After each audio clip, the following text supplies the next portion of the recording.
Friends, I had an idea for an epic new podcast. The story of a kid who got separated from his parents and must survive in the jungle alone. So with the help of many friends, we made it. Dad, it's me. I'm trapped down here in the Lost World. He said, Lost World? I found out of this hole and slid down this big, long tunnel. Right near where we camped, there's a hole in the ground. But what happened next is one of the biggest reasons I got my nickname, Miles the Brave. And I learned that you should never give up just because things look hopeless. Even when you're not sure what to do, you just never know what might happen if you keep trying. Miles the Brave is our exciting new original podcast made by Storybutton. The entire season is available everywhere, August 21st. So right now, make sure that you search for the podcast Miles the Brave and click follow. You are not going to believe what happens on this adventure. Hello, critter protectors. Mr. Jim here, and welcome to Kids Animal Stories, a place where there's always a mystery and adventure around every single corner. If you love critters of all shapes and sizes, I need you on our Critter Protector team. Join our adventure as we learn about critters from around the world and in our backyards. Well, my friends, are you ready for today's adventure? Me too, let's go!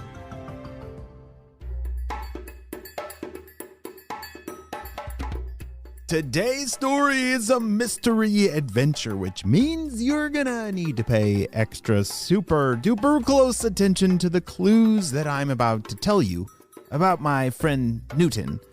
Do you think that you can solve the mystery of who is Newton?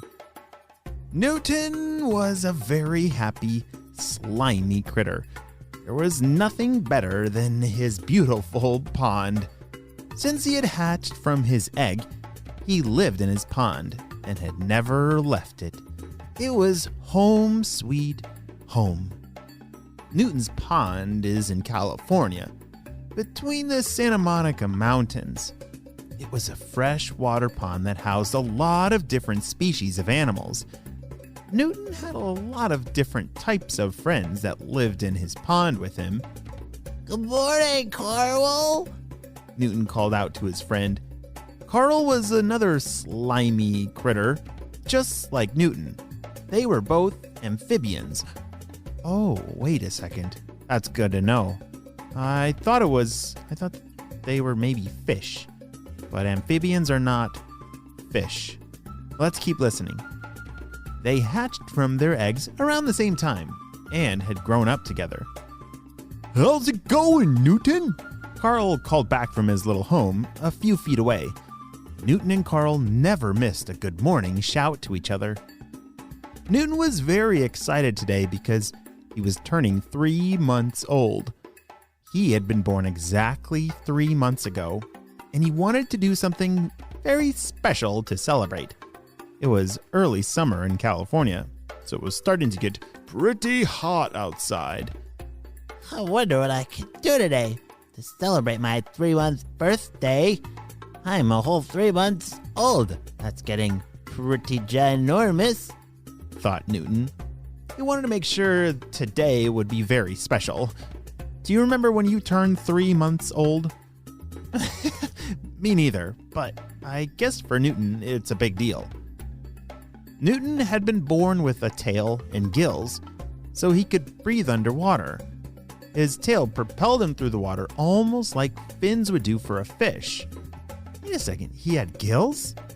I thought he wasn't a fish. Oh, but Newton also had arms and legs too. What in the world? This is so confusing. What kind of creature has gills and arms and legs? Have you ever seen one of those? As Newton was wondering what he could do today, his friend Carl came swimming over. Carl looked just like Newton. He had dark brown skin on his back, and his stomach was bright orange. Hey, Newton, look at me. My tail is almost gone, exclaimed Carl. Newton looked at Carl and realized he was right. Carl's baby tail looked like it was shrinking. Just then, Newton noticed that Carl's gills looked a lot smaller too.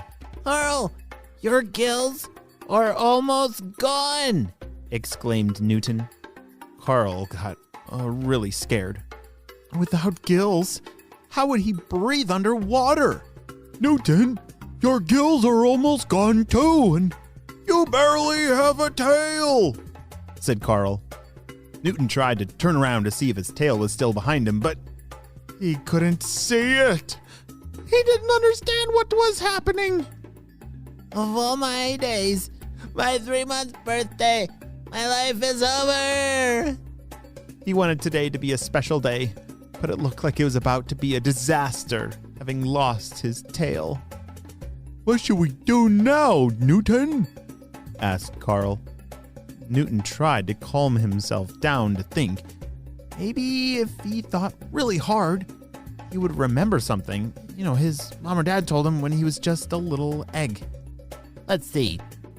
Mother laid the eggs in this pond, but I remember her saying she had to travel back to this pond because she had been born here. How could Mother have traveled back to this pond? Thought Newton. Maybe it's because they didn't live in the pond anymore, said Carl. But if she didn't live in the pond anymore, then she would have to cross dry land, said Newton. Suddenly he remembered Mother and Father didn't live in the pond because they could breathe the air outside of the water. I remember! Mother and Father said that one day we would leave the pond and live on dry land, just like them. This must be how it happens. Our swimming tails and gills must be falling off or being shrunken by an alien. No, not an alien. I don't know, but they're going away, and so maybe we can go try walking on dry land. Do you think we're ready? It's getting harder and harder to breathe in the water now without our gills. Well, there's only one way to find out. Newton led Carl over to the shallow end of the pond. He was going to try and climb out to see if he could breathe outside of the water. Carefully, he started to climb on the rocks of the bottom of the pond so he could make his way to the surface. Newton got closer and closer to the surface. Carl wanted his friend to think he was brave too, so he started to follow Newton up the rocks. It took a while, but they both finally got to the last rock before reaching the world above the water. Newton looked at Carl and smiled. I'll go first, you know, if you want me to, said Newton. Carl nodded his head, but then he remembered he wanted to act as bravely as Newton. We can do it together on the count of 3, said Carl. Newton smiled back and began to count. He was ready to see the new world outside of his pond. 1, 2, 3, said Newton as they both lifted their heads out of the water. What in the world will happen next? Will Newton and Carl be able to breathe out of the water? Or were they all wrong? This could have been like their worst mistake of all time. I'm not sure what's going to happen next, but we'll have to wait and see what happens on the next episode of Kids Animal Stories. Hey friends, I need your help celebrating some birthdays. A drum roll, please. Happy birthday, Aura, who's turning 6 years old. Aura wants to be an animal scientist. She does kung fu, and she loves all animals and insects, even the dreadful ones. I love it, Aura. I'm so glad we got to celebrate you and your big day on the show. Happy 6th birthday. And next up we have happy birthday, Ragnar, who's turning 6 years old. Ragnar is good at swimming. He loves dinosaurs, birds, and sharks. And he represents the heart principles very well. Honesty, excellence, accountability, respect, and teamwork. Wow, Ragnar, I'm so glad we got to celebrate you and your big day on the show. Happy 6th birthday. Well, friends, I hope you all have a super duper day, and I will see you on our next adventure. Bye!